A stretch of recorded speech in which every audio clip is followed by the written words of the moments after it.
some people, they think if a person looks good and dresses good and likes to look good, they think that's arrogance and conceit and full of yourself. The Prophet ﷺ, they say, Ya Rasulullah, there's a man, he loves to wear good clothes and he likes to dress himself. And the Prophet said, kibr, the Prophet ﷺ said, is batarul haqq wa ghamtun nas. Is rejecting the truth when it comes to you and belittling other people. That's what arrogance is. So if somebody gets this concept of ujb, especially talib al-ilm, it's very problematic. And it really, really steeps into a lot of students of knowledge.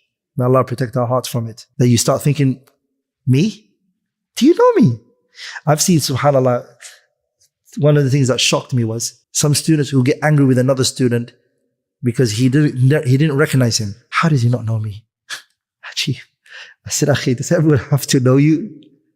I know he knows me, pretending like he doesn't know me. Ajib. That's al-ujb.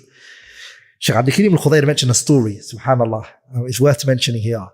He mentioned a story of you know these titles, al-Shaykh, al-Allam, al-Imam, you know how people say these terms.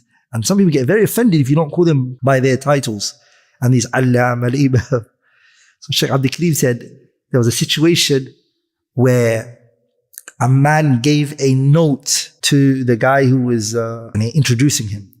Like basically how to introduce me. He said, say this stuff. The man followed the paper. The paper was titles and the brother, what do you call that person who introduces? Let's just say the introducer.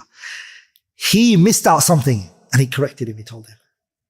Maybe he missed one of his knowledge or his professions. He corrected him slowly. And then when he finished, Shaykh Abdul Karim is saying this. When he finished, he took the microphone, he said, Wallahi kasarta dhahra akhika. Wallahi, you broke the back of your brother. You shouldn't have praised me like this. I was shocked when I was listening to that lecture. It's ujb.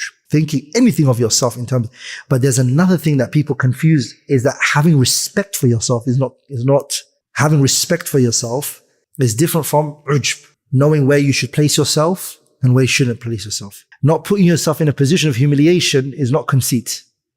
The Prophet said, لا ينبغي للمؤمن أن يذل نفسه.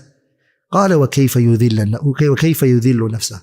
قال يتعرض من البلاء مما لا يطيق. The person should not put themselves in a position that they know they can't handle. So respecting yourself is different from being conceit. Conceit means when you think high of yourself. The Prophet told us in the hadith, he will not enter Jannah, the person who has a mustard seed of arrogance.